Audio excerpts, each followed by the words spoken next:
اعوذ باللہ من الشیطان الرجیم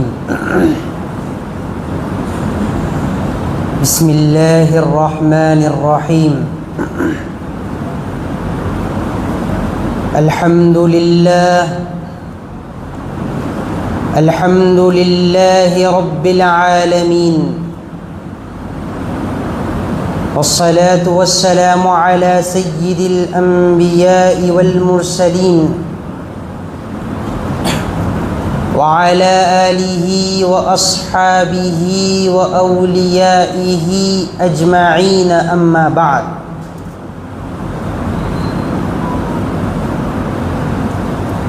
فقد قال اللہ تبارک وتعالی فی کلامہ المجید اعوذ باللہ من الشیطان الرجیم بسم اللہ الرحمن الرحیم سبحان الذي أسرى بعبده ليلا من المسجد الحرام إلى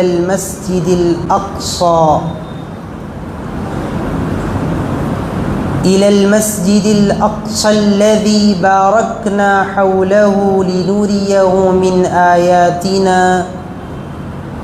إنه هو السميع البصير۔ صدق الله مولانا العظيم وصدق رسولنا الكريم صلى الله عليه وعلى آله وسلم۔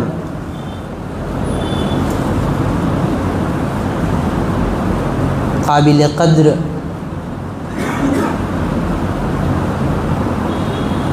صدر مسجد ہادہ، قابل احترام حضرت قبلہ مؤذن مسجد ہادہ و دیگر اراکین و منتظمین مسجد ہادہ،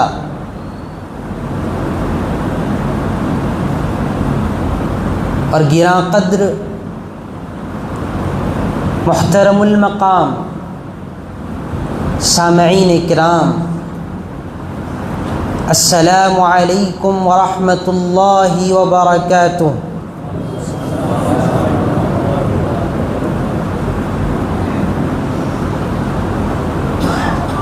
جیسا کہ آپ تمام اس بات سے بخوبی واقف ہیں کہ آج ہم کس مقصد سے یہاں جمع ہوئے ہیں۔ آپ کا یہاں پر جمع ہونا اور جس مقصد سے جمع ہونا وہ مقصد بھی معلوم ہونا، اور یہ بھی معلوم ہونا کہ اس مقصد کو پورا کرنے میں وقت بھی لگتا ہے، ٹائم بھی لگتا ہے، اور اس ٹائم کو دینے پر راضی بھی ہونا۔ آپ کی اتنی ساری چیزیں کرنا یہ بتا رہا ہے کہ جس بات کو آپ سننے آئے ہیں وہ بات آپ کے نزدیک بڑی اہمیت رکھتی ہے۔ تو وہ کون سی بات ہے کہ جس کو سننے کے لیے آپ نے اپنا قیمتی وقت دیا؟ وہ کون سی بات ہے کہ جس کو سننے کے لیے آپ تمام اتنی دل جمعی کے ساتھ یہاں پر تشریف فرما ہیں؟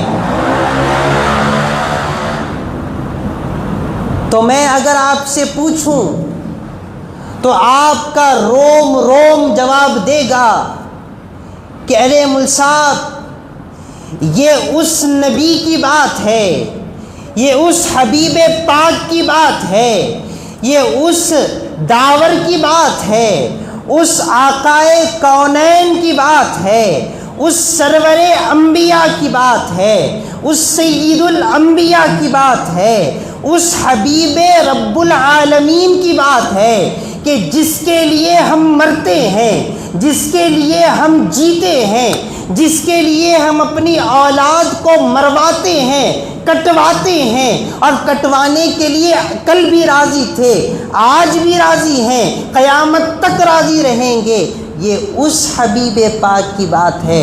آپ کیا بات کرتے ہیں 1 گھنٹے 2 گھنٹے کی؟ ہم تو اپنی زندگی اس حبیب پاک کے نام پر نچھاور کرنے کے لیے تیار ہیں۔ ہم آج گھنٹے 2 گھنٹے دے رہے ہیں تو اس میں کوئی تعجب کی بات نہیں۔ یہ آپ کا جواب ہوگا۔ تو آپ کا یہ جواب خود یہ بتا رہا ہے کہ آپ کے دل میں حبیب پاک کی محبت پوری مکمل سماعتوں کے ساتھ، مکمل ساری محبتوں کے ساتھ موجود ہے۔ محترم حاضرین کرام، وہ کون سا موضوع ہے کہ جس کو آج ہم سننے کے لیے بیٹھیں؟ میں زیادہ وقت نہیں لوں گا، حضرت کا حکم ہے کہ کچھ 1 گھنٹہ آپ کیجئے، بس اسی 1 گھنٹے میں اپنی بات کو سمیٹ کر میں چلا جاؤں گا۔ آج ہم جس مقصد پر بات کرنے کے لیے بیٹھے ہیں وہ ہے معراج النبی صلی اللہ علیہ وآلہ وسلم۔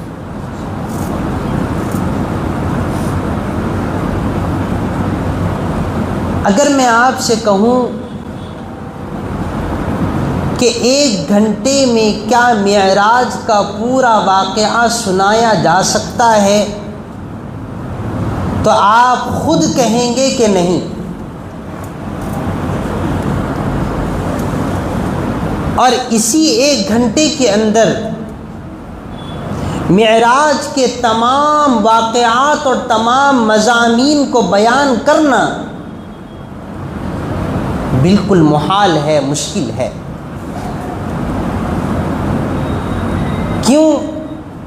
اس لیے کہ اللہ جل وعلا نے معراج مصطفیٰ صلی اللہ علیہ وآلہ وسلم میں صرف 1 مضمون نہیں رکھا، صرف 1 سبق نہیں رکھا، بلکہ ہزاروں سبق اللہ نے صرف 1 معراج کے واقعے میں ہمیں عطا فرمایا۔ صرف 1 مضمون اللہ نے نہیں رکھا، ہزاروں مضامین اللہ نے صرف 1 معراج کے واقعے میں اللہ نے رکھے ہیں۔ اس میں اللہ کی قدرت بھی آپ کو ملے گی، اس میں فرشتوں کی رسول اللہ سے محبت بھی آپ کو ملے گی۔ اسی واقعے کے اندر آپ کو حضرت جبرائیل کی حضور کی بارگاہ میں کیسی خدمت گزاری تھی اور حضرت جبرائیل کی حضور کے لیے کیسی کیسی محبت تھی، اس میں آپ کو ملے گا۔ اس میں علم غیب آپ کو ملے گا، اس میں جنت و دوزخ کا تذکرہ آپ کو ملے گا، اس میں جنت و دوزخ میں پائے جانے والے لوگوں کی حالتوں کے بارے میں جو حضور نے ارشاد فرمایا ہے وہ باتیں آپ کو اس کے اندر ملے گی۔ اس کے اندر انبیاء کرام علیہم السلام کے مقام و مرتبے کے بارے میں آپ کو معلوم ہوگا۔ تو بہت سارے اس کے اندر مضامین ہیں۔ 1-2 مضمون اگر ہم اسی 1-2 مضمون پر اگر ہم بات کرنا چاہیں تو 1 گھنٹے میں مکمل ہو سکتے ہیں، ہر مضمون پر بات کرنا ممکن نہیں ہے۔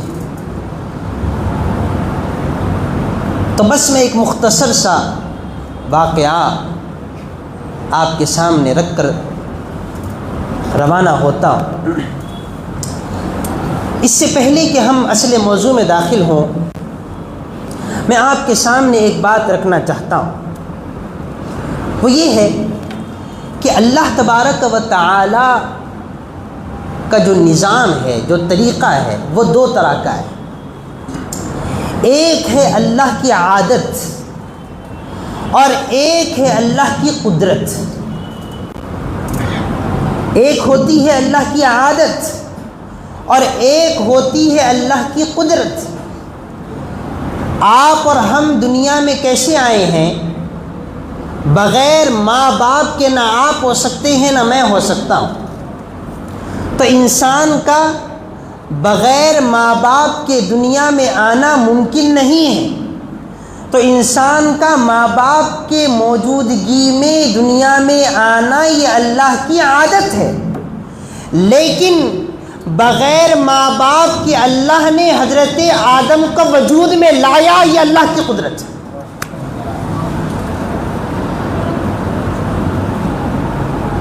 بغیر ماں باپ کے انسان تو پیدا نہیں ہو سکتا، لیکن ہوا ہے، یہ اللہ کی قدرت ہے۔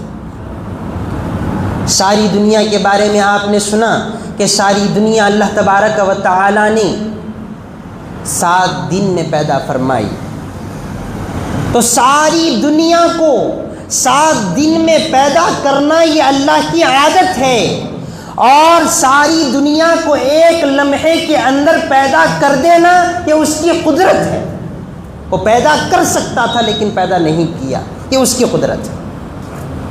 اسی طریقے سے آپ دیکھتے چلے جائیے کہ اللہ تبارک و تعالی آپ کو رزق دیتا ہے تو وسیلے سے دیتا ہے، یہ اس کی عادت ہے، لیکن بغیر وسیلے کے وہ رزق دے سکتا ہے، وہ اس کی قدرت ہے۔ اللہ تبارک و تعالی حضرت عیسیٰ علیہ السلام کو جو معجزہ عطا فرمایا تھا کہ حضرت عیسیٰ علیہ السلام بغیر کسی دوا کے پیدائشی بیمار کو شفا دے دیتے تھے، یہ ان کی قدرت تھی۔ بغیر دوا کے شفا نہیں مل سکتی، یہ اللہ کی عادت ہے۔ بغیر دوا کے وہ شفا دے دیتا ہے، یہ اس کی قدرت ہے۔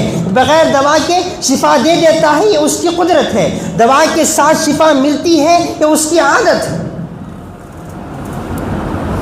اسی طریقے سے آپ بس سوچتے چلے جائیے کہ اللہ تبارک و تعالی کا ہر نظام اسی انداز پر چلتا ہے۔ آپ نے نام سنا ہے، جو نوجوان بچے ہیں جو اسکول میں پڑھے ہیں ان لوگوں نے نام سنا آئنسٹائن کا۔ آئنسٹائن نے اپنی زندگی لگا دی پوری آسمانوں پر تحقیق کرنے میں، آسمانی دنیا میں تحقیق کرنے میں۔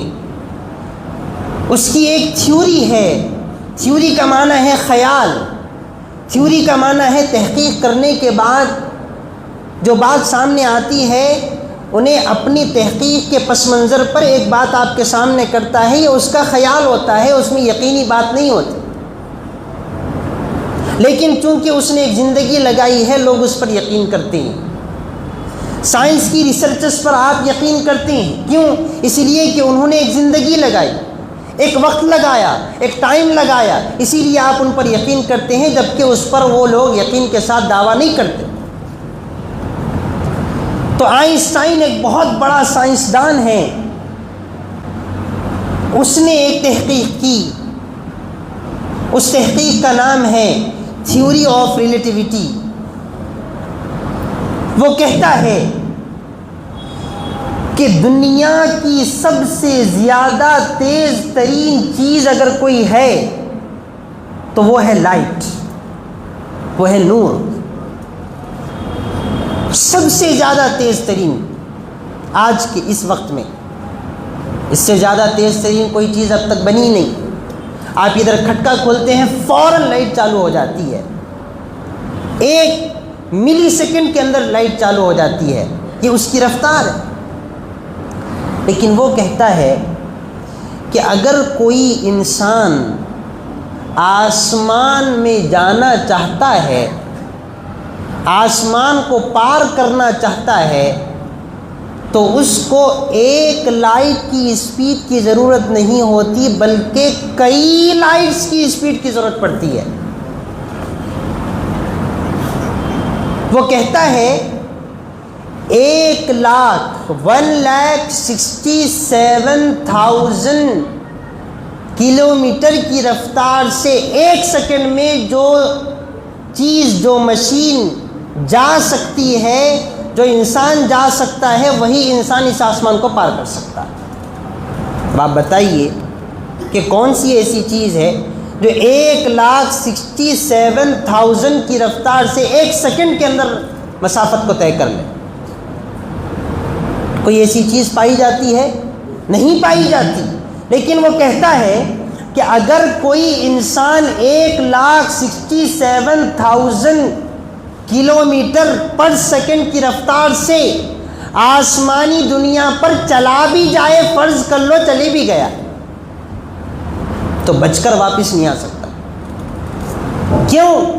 اس لیے کہ اگر انہیں چلا بھی گیا تو آسمان پر جانے کے بعد اس آسمان کو پار کرنے کے لیے اس رفتار سے 1,67,000 کی رفتار سے اس کو 10 سال آگے جانا پڑے گا. جب وہ 10 سال کی مسافت طے کرے گا تو تب جا کر ایک آسمان کو پار کرے گا. اب دیکھیے، پار کرے گا صحیح ہے، لیکن پار کر سکتا کیا؟ نہیں کر سکتا. کیوں نہیں کر سکتا؟ انہیں بچ کر واپس ہی نہیں آتا بول رہا ہے. کیوں؟ اس لیے کہ آپ فرض کیجئے وہ انسان جو آسمان میں جا رہا ہے وہ بڑی تیز رفتار سے جا رہا ہے، اسی کا جڑواں بھائی نیچے ہے. فرض کیجئے اسی کا جڑواں بھائی نیچے ہے، وہ 1,67,000 کی رفتار سے آسمان کو پار کر رہا ہے.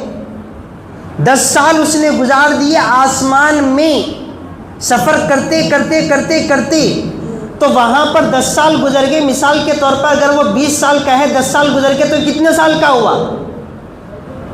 کتنے سال کا ہوا؟ 30 سال کا ہوا. لیکن وہ کہتا ہے نہیں نہیں، وہ 30 سال کا نہیں ہوگا، 25 سال کا ہوگا. کیوں؟ اور نیچے جو جڑواں اس کا بھائی ہے وہ 30 سال کا ہی ہوگا. وہ کیوں؟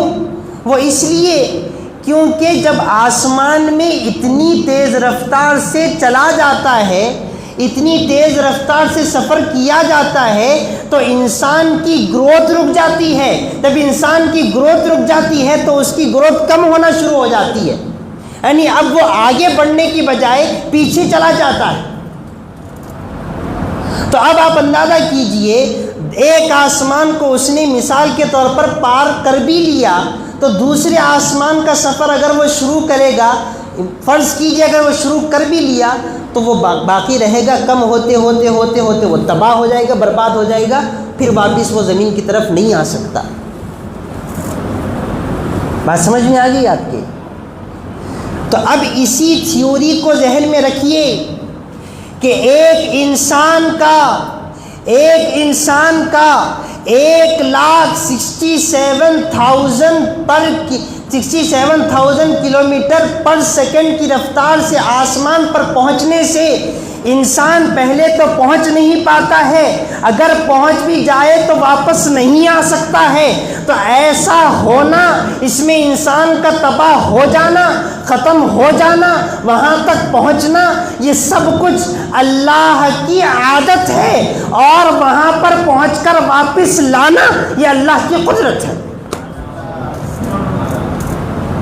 میرے حبیب پاک اور آپ کے آقا و مولا ایک آسمان نہیں، 7 آسمان نہیں، سدرۃ المنتہا نہیں، سدرۃ المنتہا سے بھی اوپر، قاب قوسین او ادنا سے بھی اوپر، دنا فتدلی کے مقام پر پہنچے بھی، اپنے رب کا دیدار کیے بھی، اور پھر واپس زمین پر آئے.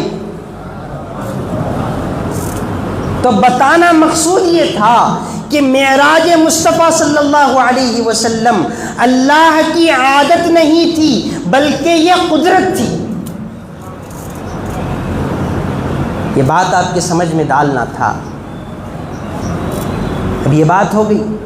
اب ایک بات آپ کے سامنے رکھتا ہوں، وہ یہ ہے کہ دنیا میں تقریباً 800,000 سال سے سائنس کا وجود پایا جاتا ہے. 800,000 سال، 800 یا پھر 1,000 سال سے تقریباً سائنس کا وجود ملتا ہے. تو تقریباً 800,000 سال سے آج تک سائنس نے جتنی بھی کائنات میں تحقیق کی، جتنی بھی زمین میں تحقیق کی، دیکھا کہ یہ بیج زمین میں جا کر کیسے جو ہے نکلتا ہے، کیسے پودا بنتا ہے، کیسے درخت بنتا ہے، کیسے اس میں سے پھل نکلتے ہیں، پھول نکلتے ہیں، کیسے یہ آسمان میں ستارے نکلتے ہیں، چاند نکلتا ہے، سورج نکلتا ہے، کیسے بارش ہوتی ہے، کیسے بادل آتے ہیں، اس پر سائنس نے تحقیق کی تو 800، اب غور سے سنیے، 800 یا 1000 سال سے سائنس تحقیق کر رہی ہے، تو یہ اللہ کی عادتوں میں تحقیق کر رہی ہے، تو اللہ کی عادتوں میں تحقیق کرنے کے بعد بھی انہوں نے اللہ کی ایک عادت کی باریکی کو بھی نہیں سمجھ سکے، اس کی حکمت کو بھی نہیں سمجھ سکے۔ تو جو سائنس 800,000 سال سے چل رہی ہے، جس کے پیچھے ہزاروں کروڑوں عقلیں انسان کی لگی ہوئی ہیں، تو جو سائنس 800,000 سال سے اللہ کی ایک عادت کی حکمت کو نہیں سمجھ سکی، وہ سائنس اللہ کی قدرت کی حکمت کو کیا سمجھ سکے؟ اب ذرا بتائیے۔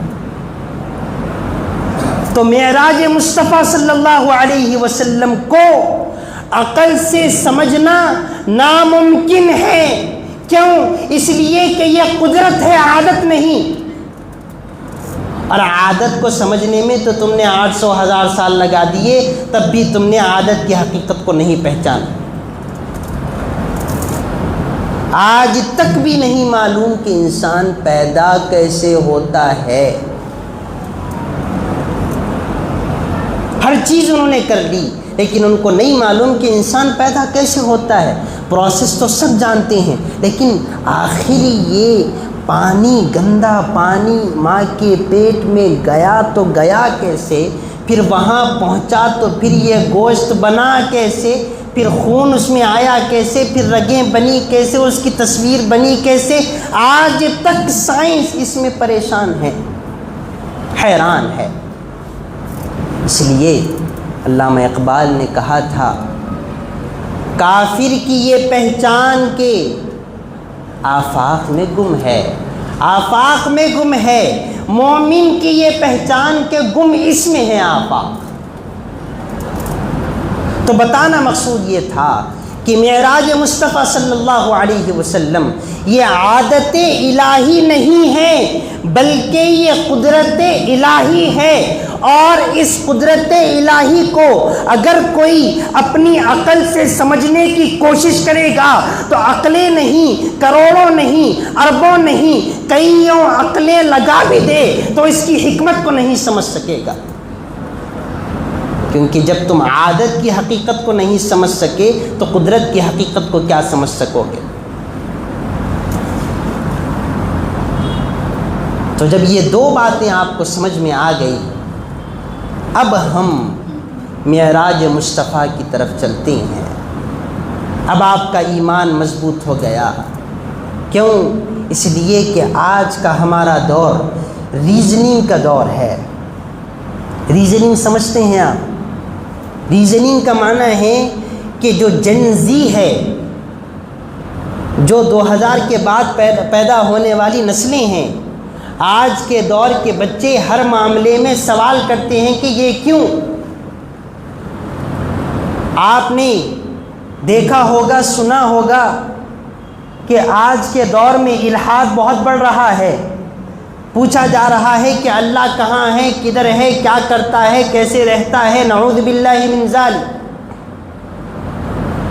رسول اللہ نے فلاں کام کیا تو کیوں کیا، کیسے کیا، ایسے کیوں کیا، ایسے کیوں نہیں کیا، اسی کو ریزننگ کہتے ہیں۔ تو آج کا دور یہ ہے۔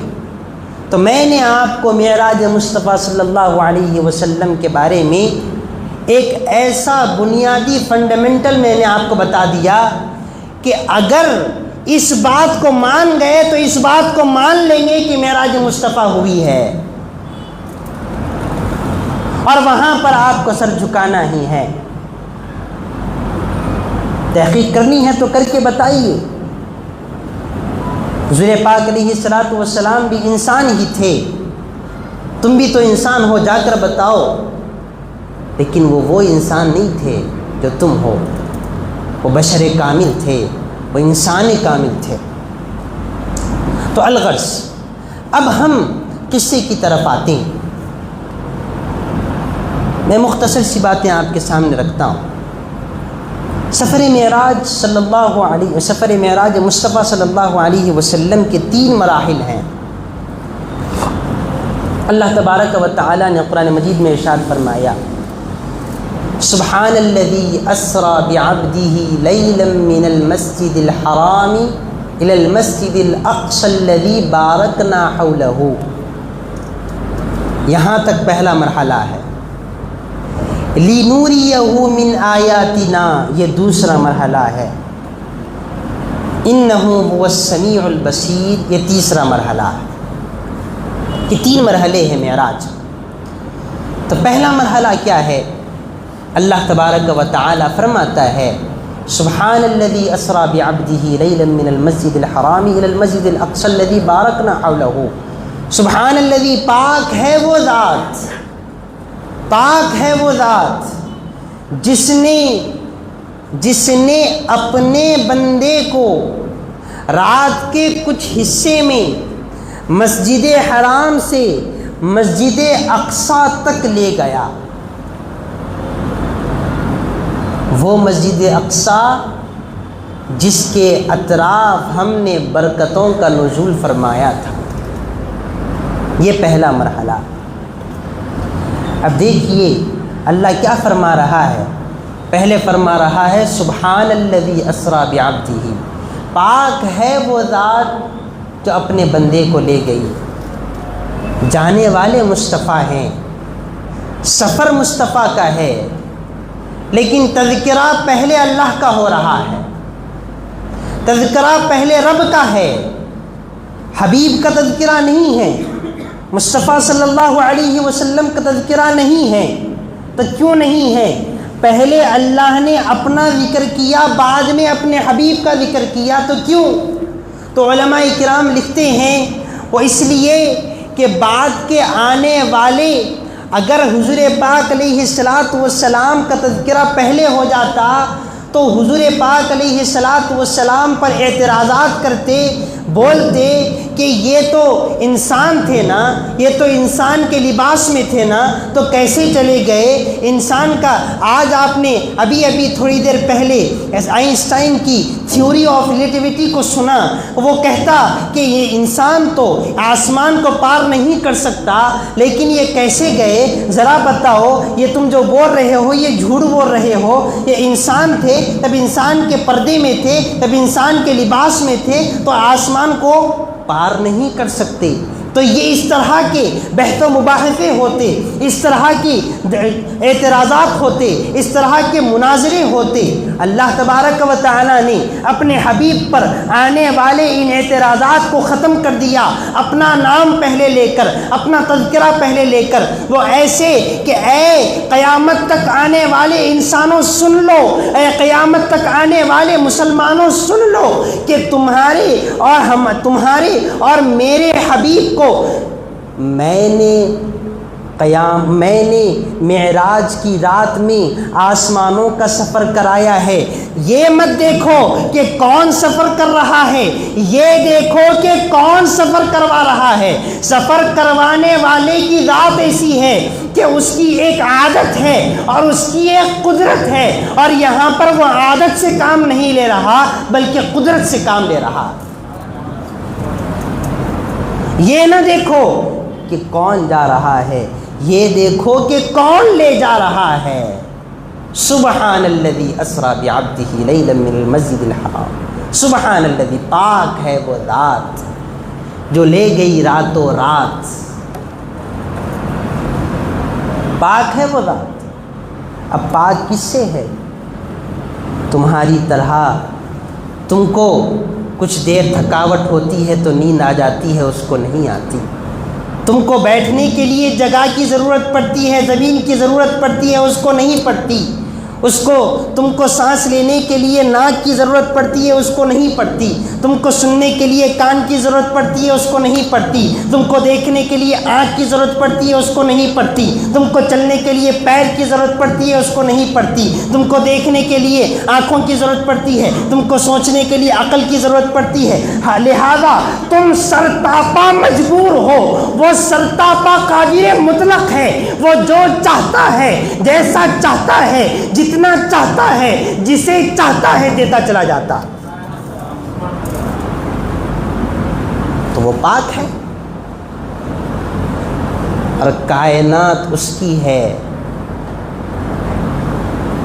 یہ قاعدے تو تمہارے لیے ہیں کہ اتنی رفتار سے جائیں گے تو چلے جائیں گے تو تباہ ہو جائیں گے، ختم ہو جائیں گے، پہلے تو جا ہی نہیں سکتے، جائیں گے تو تباہ ہو جائیں گے. یہ تمہارے قاعدے ہیں، ہمارے لیے کوئی قاعدہ اور قانون نہیں.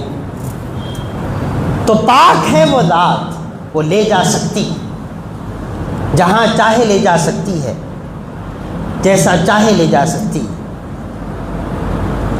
اس لیے اللہ نے سب سے پہلے اپنا تذکرہ فرمایا، سبحان الذی، پاک ہے وہ ذات جو لے گئی اپنے بندے کو. اب یہاں پر اور ایک بات آپ کو غور کرنی ہے. اللہ نے فرمایا بعبدہ، بنبیہ نہیں فرمایا. جانے والے کون ہیں؟ مصطفیٰ ہیں صلی اللہ علیہ وسلم. وہ کون ہیں؟ اللہ کے نبی. تو اگر اللہ کہتا بنبیہ، پاک ہے وہ ذات جو اپنے نبی کو لے گئی، اگر اللہ ایسا فرما دیتا تو کیا غلط تھا؟ کیونکہ وہ نبی ہے ہی، تو نبی کا تذکرہ کر رہا ہے، نبی کے لفظ سے تو ٹھیک ہے، لیکن اللہ کہہ رہا ہے بعبدہ، اپنے بندے کو لے گیا. تو عبد کیوں کہا، نبی کیوں نہیں کہا؟ تو اس کی توجیہ علماء بتاتے ہیں. اس کی توجیہ یہ ہے کہ نبی ہونے کے لیے جسم ضروری نہیں، عبد ہونے کے لیے جسم ضروری ہے. تو یہیں سے اللہ تبارک و تعالی نے بعبدہ کہہ کر ان تمام لوگوں کے منہوں پر تماچا مار دیا جو یہ کہتے ہیں کہ محمد عربی کی معراج تو ہوئی ہے لیکن خواب میں ہوئی ہے، جسم کے ساتھ نہیں ہوئی. اللہ نے ان کو تماچا مار دیا بعبدہ کہہ کر. کیوں؟ اس لیے کہ عبد کہتے ہی اس کو ہیں جو جسم کے ساتھ ہو، بغیر جسم کے جو ہوتا ہے اس کو نبی کہتے ہیں. وہ کیسے؟ اس کو بھی میں ثابت کرتا ہوں. نبی ہونے کے لیے جسم کی ضرورت نہیں ہے.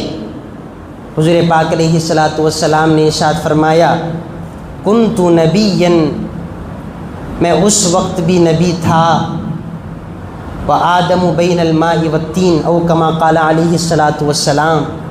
حضور نے ارشاد فرمایا میں اس وقت بھی نبی تھا. سن لو اے مسلمانوں، میں اس وقت بھی نبی تھا جب کہ آدم ابھی مٹی اور پانی میں تھے. اب ذرا بتائیے سب سے پہلے انسان کون ہے؟ حضرت آدم ہیں. حضرت آدم، آپ بھی حضرت آدم کے، میں بھی حضرت آدم کا، افریقہ میں رہنے والا بھی حضرت آدم کا، امریکہ میں رہنے والا بھی حضرت آدم کا.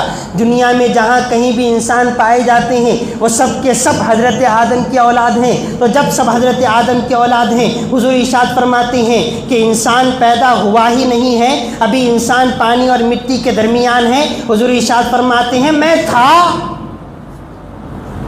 میں نبی تھا اس وقت بھی جب حضرت آدم پانی اور مٹی کے درمیان تھے. تو پتہ کیا چلا؟ نبی ہونے کے لیے جسم کی ضرورت نہیں، یعنی حضور تھے تو صحیح، حضور کا جسم موجود نہیں تھا. تو نبی ہونے کے لیے جسم کی ضرورت نہیں، تو پھر جسم کی ضرورت کب ہے؟ اعلان نبوت کے وقت جسم کی ضرورت ہے. جب نبی ہونے کا اعلان کیا جائے اس وقت جسم کی ضرورت پڑتی ہے، نبی ہونے کے لیے جسم کی ضرورت نہیں. تو اب اللہ نے بعبدہ ہی کیوں کہا، بنبی ہی کیوں نہیں کہا؟ اس لیے نہیں کہا کیونکہ عبد کے اندر جسم اور روح دونوں ہیں، تبھی عبد بول سکتے ہیں، ورنہ نہیں بول سکتے۔ نبی اگر بولتا تو بولنے والے بول سکتے تھے کہ ہاں اللہ نے یہاں پر نبی کا لفظ استعمال فرمایا، لہذا نبی کا لفظ استعمال فرمانا اس بات کو بتا رہا ہے کہ حضور پاک علیہ الصلاۃ والسلام کی معراج جسم کے ساتھ نہیں ہوئی بلکہ روح کے ساتھ ہوئی ہے، کیونکہ نبی کا لفظ جسم پر اطلاق نہیں کرتا۔ تو اب یہاں پر ایک بات آپ کو سمجھ میں آ گئی کہ اللہ نے بعبدہ ہی کیوں کہا۔ پھر یہاں پر اور ایک بات بڑی پیاری ہے، بعبدہ ہی اللہ نے کہا اپنے بندے کو۔ کیا کہہ رہا ہے؟ اپنے بندے کو۔ تو یہ اپنا بڑا زوردار ہے، اس پر غور کیجئے کہ ایک باپ اپنی اولاد پر جان نثار کر دیتا ہے، 20 25 سال 30 سال تک اپنی اولاد جب تک بڑی نہ ہو جائے، جب تک ہوش نہ سنبھالے، اپنی رگے جاں کے قریب اس کو رکھتا ہے، اس کو تکلیف ہونے نہیں دیتا، بڑی مشقت، بڑی محنت، بڑا پسینہ بہاتا ہے، بڑی محنتیں کرتا ہے اپنی اولاد کے رزق کے لیے۔ کیوں؟ اپنا ہے۔ ماں اپنی اولاد پر جان نچھاور کرتی ہے، کیوں؟ اپنا ہے۔ اور استاد اپنے شاگرد کو اپنے سارے علم کی دولتیں نچھاور کر رہا ہے، برسا رہا ہے، کیوں؟ اس لیے کہ اپنا ہے۔ کہ دنیا میں پتہ کیا چلا؟ دنیا میں جو بھی جس کو بھی جتنا بھی جیسا بھی دیتا ہے وہ اپنائیت کی وجہ سے دیتا ہے۔ تو اللہ جل وعلا نے جو فرمایا بعبدہ ہی، اپنے بندے کو لے گیا، تو اس کا مطلب یہ ہے کہ یہ میرا اپنا ہے، یہ اس کے ساتھ میری جو اپنائیت ہے، یہ اپنائیت کسی کے ساتھ میری نہیں ہے۔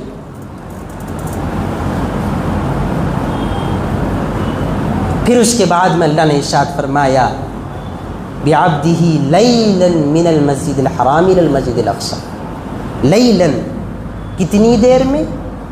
لیلاً رات کے کچھ حصے میں، رات کے کچھ حصے میں۔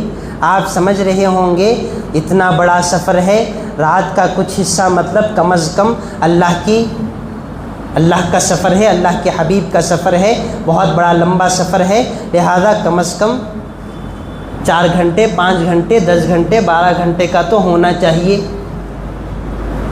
اگر اللہ کے بارے میں سوچے تو بھی،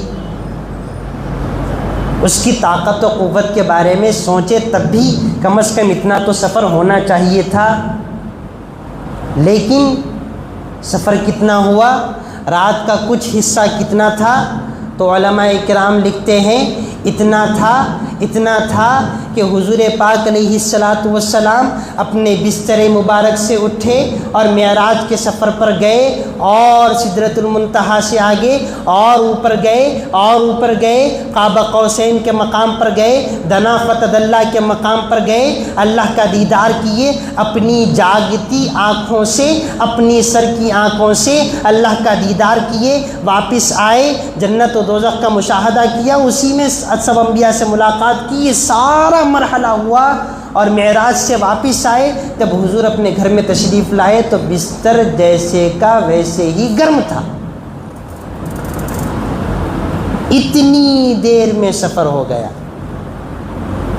رات کا کچھ حصہ کتنا تھا؟ علماء کرام لکھتے ہیں اتنا تھا کہ جس دروازے پر جو کنڈی تھی، جب ہم کنڈی لگاتے تھے اور اگر نکالتے تھے تو کنڈی کچھ دیر کے لیے لٹکتی تھی، تو وہ کنڈی ابھی سفر کا معراج سفر ابھی شروع ہوا تھا، سفر معراج شروع ہوا تھا، اور واپس لوٹے بھی جب آ کر دیکھے تو ابھی وہ کنڈی لٹک ہی رہی ہے۔ رات کا کچھ حصہ اتنا تھا۔ اسی لیے حضرت عائشہ صدیقہ رضی اللہ تعالی عنہ ارشاد فرماتی ہیں کہ معراج کی رات حضور پاک علیہ الصلاۃ والسلام معراج کے سفر پر جا کر آ گئے، مجھے ایسا معلوم ہوا کہ حضور اپنے بستر کو چھوڑے ہی نہیں۔ رات کا کچھ حصہ اتنا تھا. تو کیوں تھا کہ اتنا لمبا سفر رات کے اتنے سے حصے میں کیسے ہو گیا؟ تو آؤ بریلی کے تاجدار کے پاس آتے ہیں.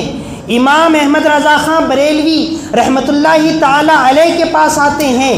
آپ ارشاد فرماتے ہیں وہ جو نہ تھے تو کچھ نہ تھا، وہ جو نہ ہو تو کچھ نہ ہو، جان ہے وہ جہان کی، جان ہے تو جہان ہے. جب رسول اللہ اس جہان کو چھوڑ چکے تھے تو جان ہی چلی گئی تھی. جب جسم میں جان نہ ہو تو جان جب جسم میں نہیں ہوتی ہے تو جسم خاموش ہو جاتا ہے. تو اسی طریقے سے ساری کائنات خاموش ہو چکی تھی کیونکہ جان ہی چلی گئی ہے. جب جان واپس آئی تو کائنات میں بھی جان واپس آئی. جان ہے تو جہان ہے، جان نہیں ہے تو جہان نہیں. سارا معاملہ اعلی حضرت نے ایک شعر کے اندر ختم کر دیا.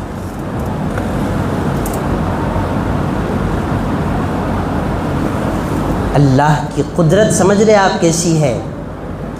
عادت اور قدرت کو میں نے شروع میں ہی اس لیے سمجھایا تاکہ سفر معراج کو سننے میں مزہ سمجھ میں آئے کہ یہ ساری چیزیں جو ہو رہی ہیں تو عقل کے باہر. جتنی عقلیں یہاں پر ہیں کسی کی عقل میں یہ بات آ ہی نہیں رہی ہے کہ گئے کیسے تھے، آئے کیسے ہیں، پھر بھی مان رہی ہیں ساری عقلیں. کیوں؟ اس لیے کہ قدرت کو سمجھ چکے ہیں.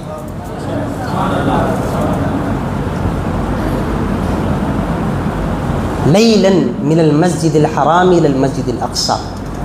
اب حضور پاک علیہ الصلاۃ والسلام کا سفر مبارک شروع ہو رہا ہے. بس میں مختصر سا بیان کر کے ختم کر دوں. حضور پاک علیہ الصلاۃ والسلام اپنے بستر مبارک پر تشریف آرام فرما ہے، آرام کر رہے ہیں. اور ادھر آسمان میں اچانک حضرت جبرائیل کو اعلان آتا ہے کہ اے جبرائیل، جہنم کے سارے دروازے بند کر دو، آج کسی کو عذاب نہ ہوگا. جنت جس کو سجانے کی ضرورت ہی نہیں، جس کی سجاوٹوں کے بارے میں، جس کی زینتوں کے بارے میں کسی انسان نے آج تک سوچا ہی نہیں ہے، اس جنت کو بھی سجا دو. یعنی جس جنت کو سجنے کی ضرورت ہی نہیں ہے اس جنت کو سجانے کا حکم دیا جا رہا ہے. تو ذرا سوچئے، اہتمام بڑا شاندار ہو رہا ہے. تو اللہ نے حکم دیا کہ اے جبرائیل، جنت کو سجا دو، جہنم کے دروازے بند کر دو، سارے مسلمانوں کے قبروں سے عذاب کو اٹھا لو اور سارے فرشتوں سے کہہ دو کہ آج تم اپنے سارے کاموں کو چھوڑ کر اب زمین پر تم اترو گے. فرشتے ہیں ہی نور والے، تو ان کے زمین پر آنے سے نور خود بخود آ ہی جائے گا. لیکن رب تعالیٰ فرماتا ہے نہیں، آج کی رات نور کی برسات ہونی چاہیے. تو ہے فرشتے نور والے، لیکن ان نور والوں کے ہاتھوں میں بھی نور کی قندیلیں ہونی چاہیے. تو سارے فرشتوں سے کہہ دو کہ نور کی قندیلیں لیں اور زمین پر اتر جائیں. کہ پورا اہتمام کیا گیا، تمام انبیاء کرام کو حکم دیا گیا کہ وہ سب کے سب مسجد اقصی میں تشریف لائیں. اب یہاں پر ایک نقطہ ہے، میں آپ کو بتاتا ہوں، اسی کے بعد بتاؤں گا. اللہ تبارک و تعالیٰ نے حکم دے دیا، حضرت جبرائیل پریشان ہیں. جس طریقے سے حضرت آدم علیہ السلام کو پیدا کرتے وقت اللہ تبارک و تعالیٰ نے فرمایا انی جاعل فی الارض خلیفہ اتجعل فیہا من یفسد فیہا. اللہ نے کیا جواب دیا؟ انی اعلم ما لا تعلمون، میں وہ جانتا ہوں جو تم نہیں جانتے. حضرت جبریل علیہ السلام اس وقت جیسا فرشتے حیران تھے کہ کیوں اللہ تبارک و تعالی انسان کو اپنا خلیفہ بنا رہا ہے، ویسے ہی حضرت جبرائیل اتنے سارے انتظامات اور اتنے سارے سجاوٹوں کو، اتنے سارے اہتمامات کو دیکھ کر حضرت جبرائیل بھی پریشان تھے۔ پوچھے کہ اے رب تعالی یہ کیا بات ہے کہ اتنا انتظام کر رہا ہے، اتنا اہتمام کر رہا ہے؟ تو اللہ نے فرمایا کہ اے جبرائیل انی اعلم ما لا تعلمون، میں وہ جانتا ہوں جو تو نہیں جانتا۔ اسی لیے حضرت جبرائیل نے کیا فرمایا؟ وہی فرمایا جو فرشتوں نے کہا تھا، جو فرشتے تھے ہی حضرت جبرائیل کے غلام، وہی جواب تھا، سبحانک لا علم لنا الا ما علمتنا۔ پھر کیا ہوا؟ اللہ تبارک و تعالی نے فرمایا کہ اے جبرائیل آج کی رات محبوب سے ملاقات کی رات ہے، محب و محبوب کی ملاقات کی رات ہے، جاؤ میرا حبیب آرام کر رہا ہے ام ہانی کے گھر میں، اس کو اٹھاؤ۔ اور اٹھانا تو کیسے اٹھانا؟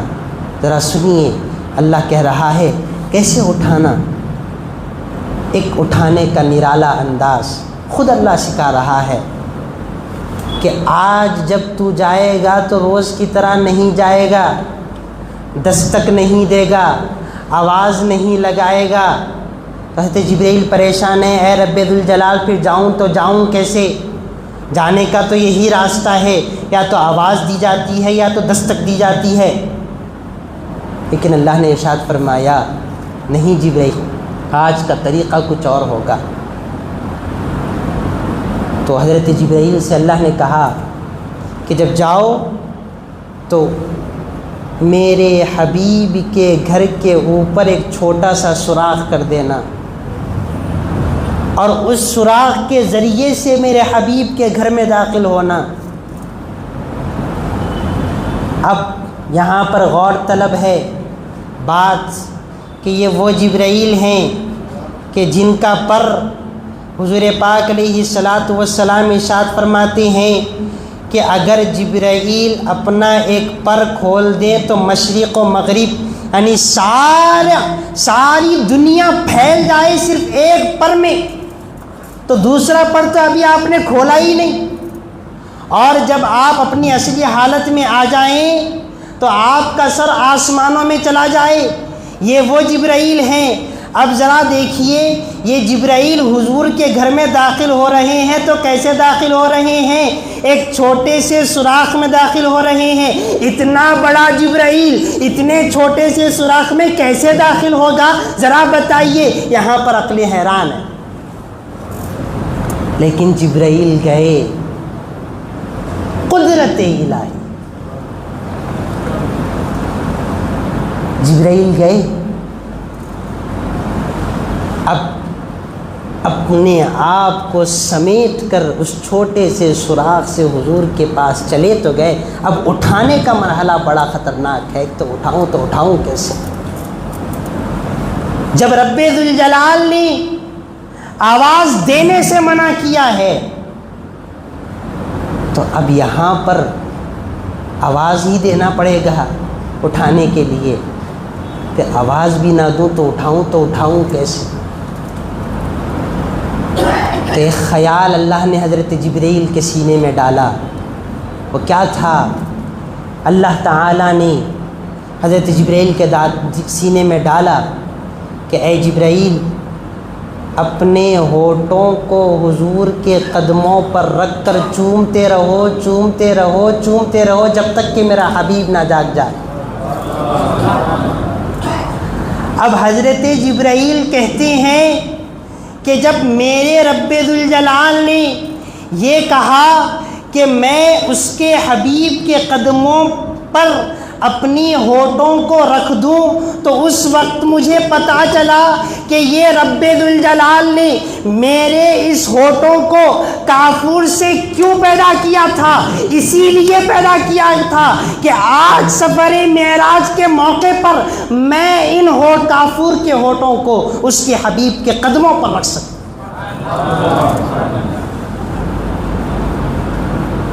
اور جب اٹھائے، جب بار بار بوسہ دیں، تو یہ تو وہ حبیب ہیں کہ جو ظاہری طور پر سوتے ہیں لیکن دل جاگتا ہے۔ حضرت جبرائیل حضور کے قدموں کو بوسہ دیں اور حضور کو پتہ نہ چلے کہ یہ جبرائیل ہے، یہ کیسے ہو سکتا؟ حضور اٹھے اور پوچھے کہ کیا بات ہے جبرائیل، تمہارے آنے کا انداز الگ، تمہارے اٹھانے کا انداز الگ۔ پہلے تو بے وقت آ گئے، یہ وقت آتے نہیں تھے، بے وقت آ گئے، اور جب آئے بھی تو دروازے سے نہیں آئے، اوپر سے آئے، اور پھر آئے تو آئے، چلو ٹھیک ہے، اٹھائے تو آواز دے کر نہیں، بوسہ دے کر، کیا بات ہے؟ تو حضرت جبرائیل نے فرمایا کہ اے حبیب صلی اللہ علیہ وسلم، اللہ نے آپ کو یاد کیا ہے، آج آپ کی ملاقات ہے رب ذوالجلال کے ساتھ۔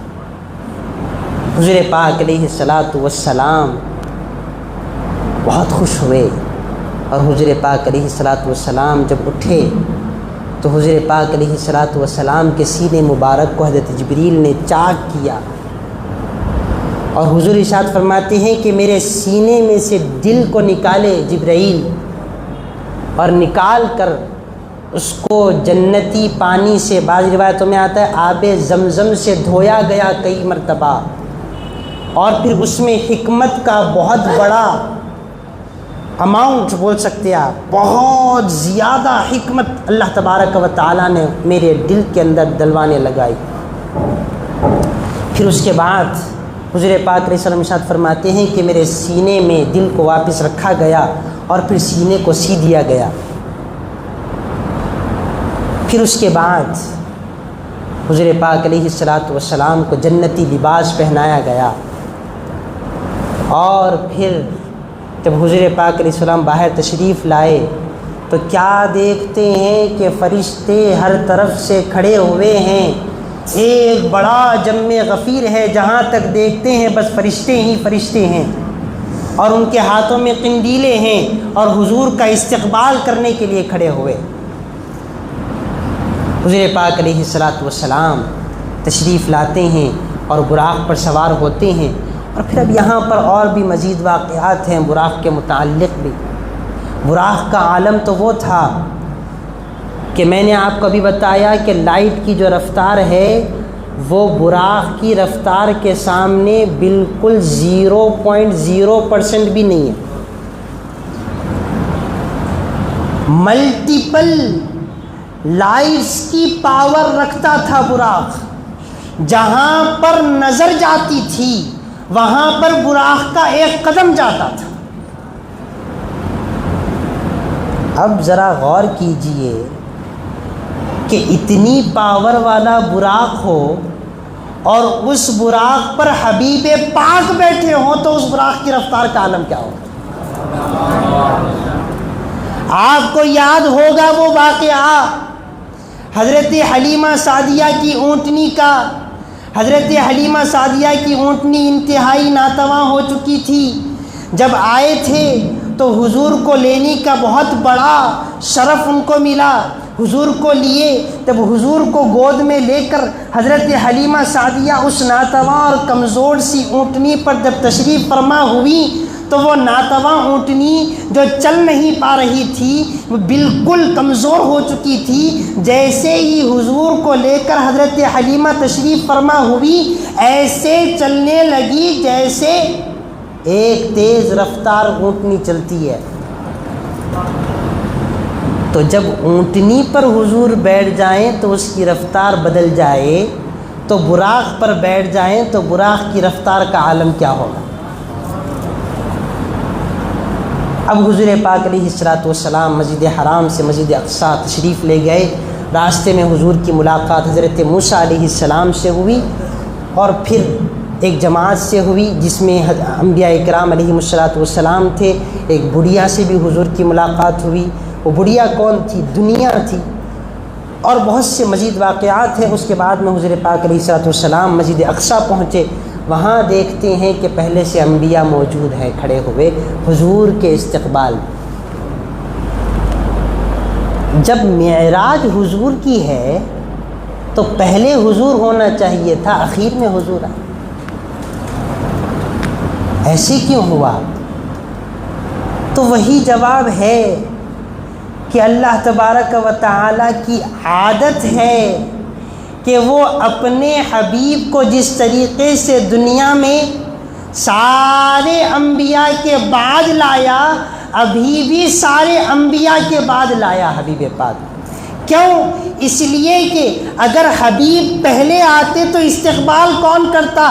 اب حبیب بعد میں آئیں گے تو اب تک فرشتے استقبال کر رہے تھے، فرشتوں کا سردار استقبال کر رہا تھا، اب ان فرشتوں سے بھی افضل ترین مخلوق انبیاء کرام حضور کا استقبال کر رہے ہیں۔ اب بات یہاں ختم نہیں ہوئی، مسجد اقصی میں بھی انبیاء نے حضور کا استقبال کیا اور آسمانوں میں بھی انبیاء نے حضور کا استقبال فرمایا۔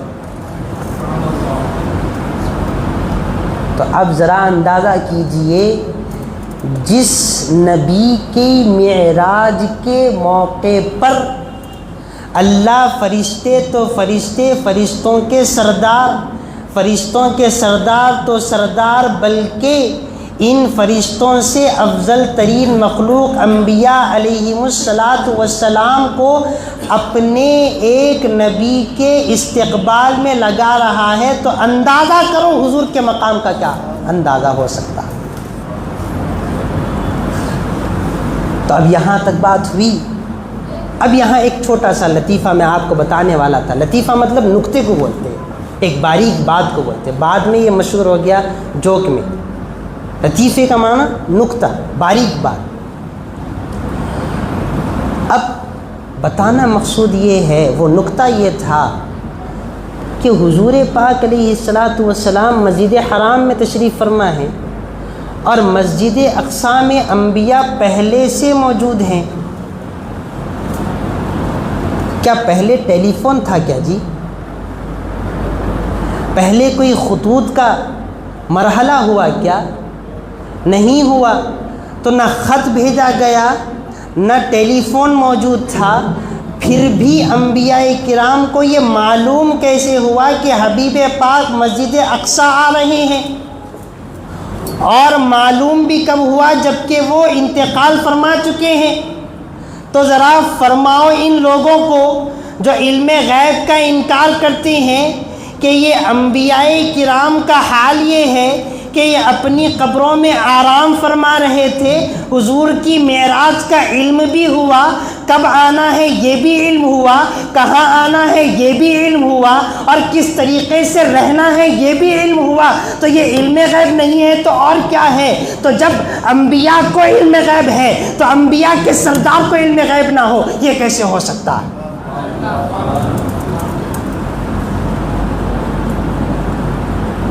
اب اس کے بعد میں مسجد اقصی سے حضور پاک علیہ السلام آسمانوں کے سفر میں چلے۔ پہلے آسمان پر ہر آسمان پر ایک ایک نبی حضور سے ملاقات فرمائے، حضور کا استقبال کیے، اور پھر ساتوں آسمان پار کرنے کے بعد جنت اور دوزخ کا حضور پاک علیہ السلام کو مشاہدہ کرایا گیا۔ اور اس کے اندر بھی بہت سارے واقعات ہیں، بہت ساری وعیدیں ہیں جو حضور نے گناہ گاروں کے حق میں فرمائی ہے کہ تاکہ گناہ گار اپنے گناہوں سے بچ جائیں۔ زانی کے لیے حضور نے وعید فرمائی، بلکہ ان کے عذابوں کا ذکر فرمایا حضور نے کہ بدکار، چوری کرنے والا، ماں باپ کی نافرمانی کرنے والا، رشتہ داروں کے ساتھ قطع تعلقی کرنے والا، فلاں فلاں فلاں فلاں، بہت سارے جو ہے عذابوں کا تذکرہ حضور نے فرمایا۔ پھر اس کے بعد میں جنت اور دوزخ کے بعد اس کا مشاہدہ ہوا۔ پھر سدرۃ المنتہا پر حضور پہنچے، حضرت جبریل علیہ السلام ساتھ میں ہیں، حضرت جبرائیل ساتھ میں ہیں۔ کہاں تک؟ سدرۃ المنتہا تک۔ مسجد حرام سے مسجد اقصی تک براق بھی ہے، جبرائیل بھی ہیں۔ پھر وہاں سے آسمانوں کا سفر ہے، براق بھی ہے، جبرائیل بھی ہیں۔ پھر وہاں سے جنت و دوزخ کا معاملہ ہے، وہاں بھی براق ہے، جبرائیل بھی ہیں۔ پھر سدرۃ المنتہا پہنچے، وہاں بھی براق بھی ہے، جبرائیل بھی ہیں۔ اب سدرۃ المنتہا پر جبرائیل رک گئے، فرمایا کہ حضور اب میں آپ کے ساتھ آگے نہیں چل سکتا، تو حضور نے ارشاد فرمایا یہ کیا بات ہوئی کہ مسجد حرام سے لے کر یہاں تک کے سفر میں تو تم ساتھ تھے، اب یہاں سے ساتھ چھوڑنے کی بات کرتے ہو، یہ کیسی بات ہوئی؟ حضرت جبرائیل کہتے ہیں کہ یا رسول اللہ، وہ کوئی بد نصیب ہی ہوگا جو آپ کے ساتھ کو چھوڑنا چاہتا ہو۔ حضرت جبرائیل کی زبان حال کہہ رہی تھی کہ وہ کوئی بد نصیب ہی ہوگا جو آپ کے ساتھ کو چھوڑنا چاہتا ہوگا۔ میں کہاں چھوڑنا چاہتا ہوں، میں تو آپ کے قدموں کے ساتھ لپٹ کر اور مزید آگے جانا چاہتا ہوں، لیکن جا نہیں سکتا۔ اگر آگے بڑھوں گا تو میرے پر جل جائیں گے، میری حد یہیں تک ہے، میری حد یہیں تک ہے۔ اب ذرا بتائیے، مسجد حرام سے سدرۃ المنتہا تک حضور جا رہے ہیں اور ہر مقام پر حضرت جبرائیل حضور کو بتا رہے ہیں کہ یہ ہے، یہ ہے، یہ ہے، یہاں یہ ہوتا ہے، وہاں وہ ہوتا ہے، وہاں یہ ہوتا ہے، وہاں وہ ہوتا ہے، یہ سب کچھ حضرت جبرائیل بتا رہے ہیں۔ تو حضرت جبرائیل کو زیادہ علم ہوا حضور سے؟ تو جب حضور کو حضرت جبرائیل سے زیادہ علم، جب جبرائیل کو حضور سے زیادہ علم ہوا تو پھر سدرۃ المنتہا پار کیوں نہیں کر سکے؟ جب حضور کو رہنمائی کرنے والے ہیں، جب حضور کے ہادی بنے ہیں، تو سدرۃ المنتہا کے آگے کیا ہوگا؟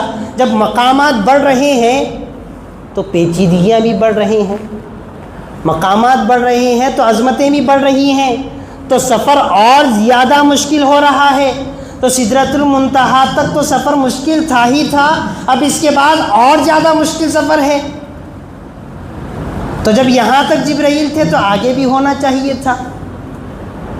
تو اب یہاں پر علماء کہتے ہیں کہ سدرۃ المنتہا کے پاس جبرائیل کا ساتھ چھوڑ دینا یہ بتا رہا ہے کہ حضور پاک علیہ الصلاۃ والسلام کے ساتھ جبرائیل کا رہنا یہ جبرائیل کے لیے خوش نصیبی کی بات تھی، حضور کے لیے نہیں۔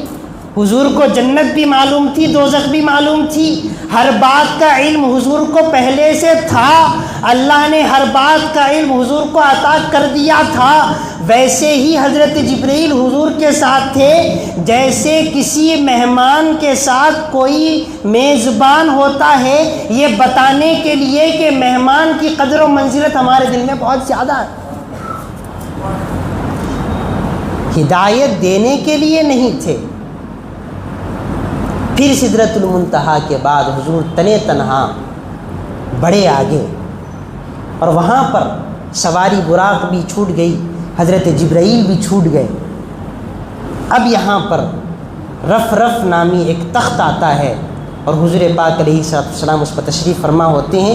پھر وہاں سے حضور لامکان تک کا سفر کرتے ہیں۔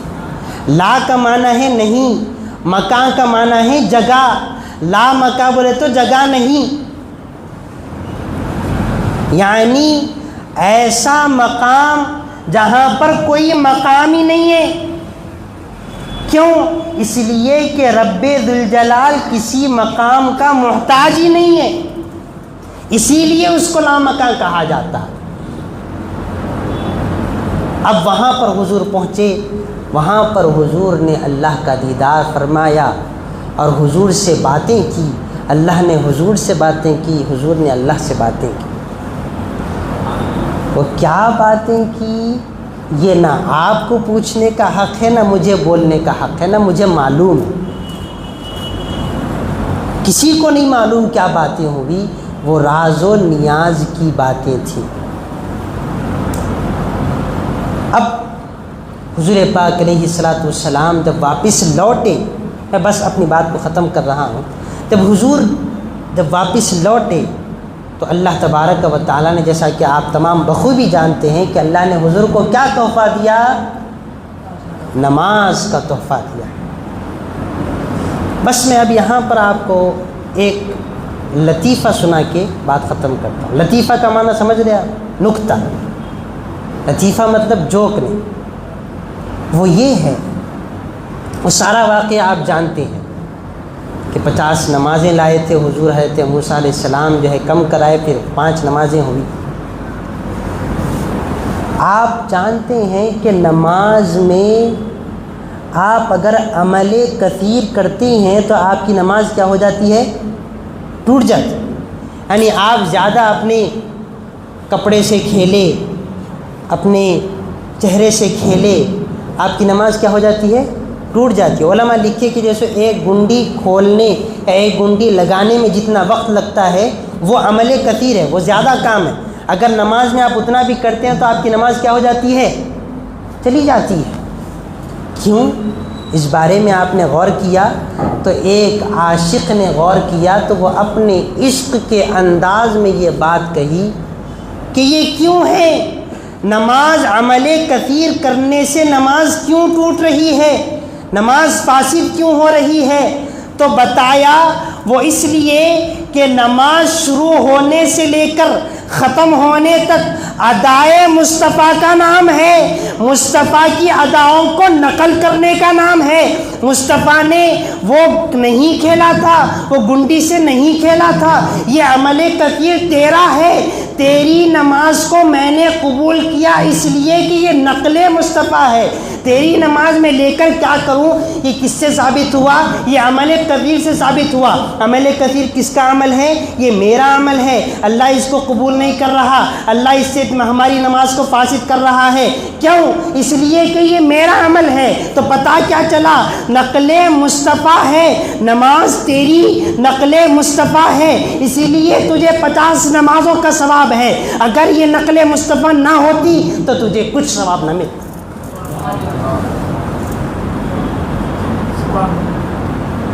اب یہاں تک بات ہوئی۔